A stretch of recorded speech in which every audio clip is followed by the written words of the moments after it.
Please take your seats. I'll give everybody just a couple seconds here. Good morning, ladies and gentlemen. Good morning, Marines. Happy birthday, Marines. My name is John Espenes. I'm the little brother of Kenny Espenes. I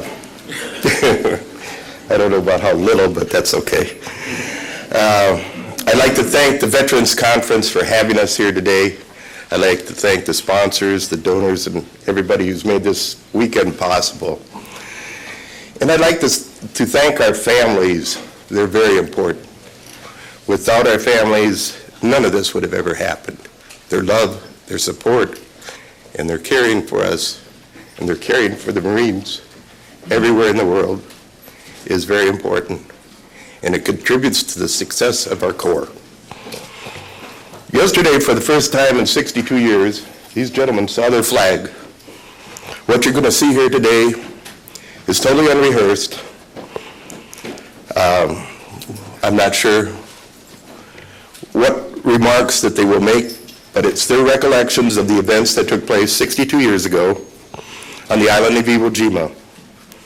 Little did they know at that time that their scaling of that mountain, Mount Suribachi, that in the raising of that flag, that their honor, their courage, and their devotion to duty would become an icon for the United States Marine Corps for the past 232 years and for the next 232 years to come. With that, I'm going to say that I'm going to turn the program over to my friend, Colonel Clark Barnes. Colonel Barnes and I were commissioned together in 1968. We served together, and we've been the best friends for all our life.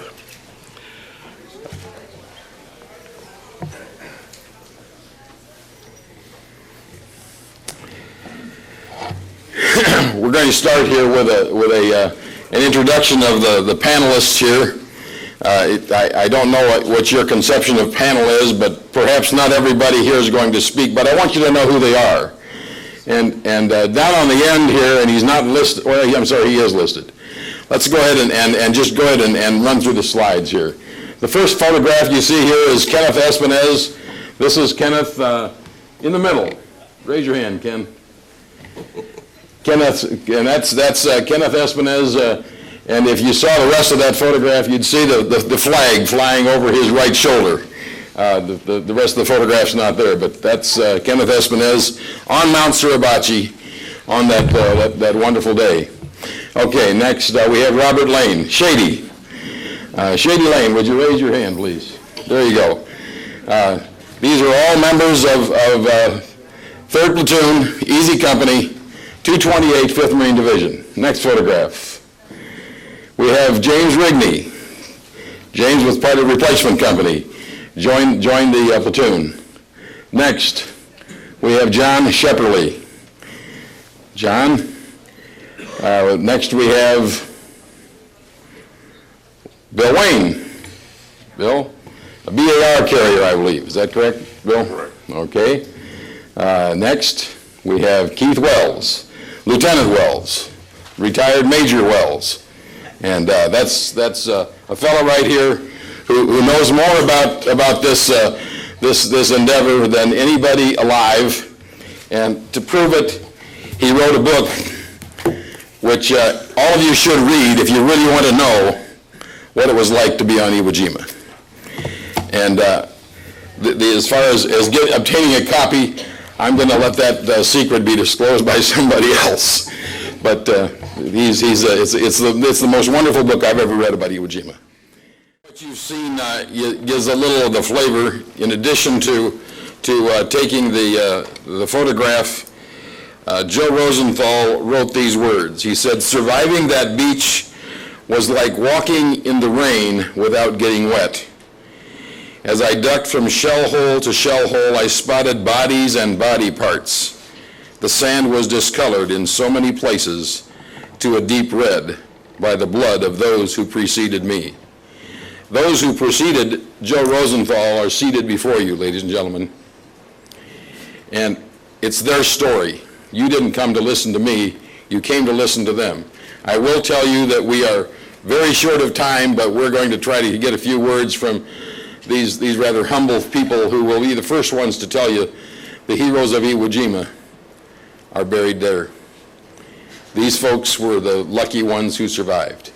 But if you will, Keith, would you address these fine folks and give them a bit of your wisdom and knowledge and history? Here? Any place you'd like to be, sir. What do you do to turn this on? Yeah, There we it's go. on. We trained, many of us, in various fields before. I was at Texas A&M in the horse cavalry when the war broke out. So immediately they went to tanks. I wasn't about to go with tanks, so you understand that. So I heard that there were some recruit Marine officers in Houston, and I hitchhiked down there and joined the Marine Corps. Anyway, I went through boot camp, then on up to officer school, and from there straight to parachute school. The Marines started out to have a parachute group. The islands weren't fit for parachuting, so that died, and we formed the 5th Marine Division. We formed the 5th Marine Division from, oh man, if I could just tell you, wonderful, wonderful. The Indian groups from different places, different, well, you know what I'm talking about, where they, and they were just fantastic.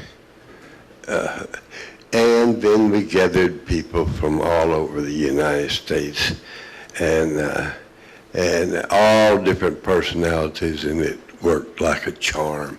It was that good and that thought. These men right here, of course, were directly under me and in training to go to Iwo Jima. And I want to tell you, there's just nothing.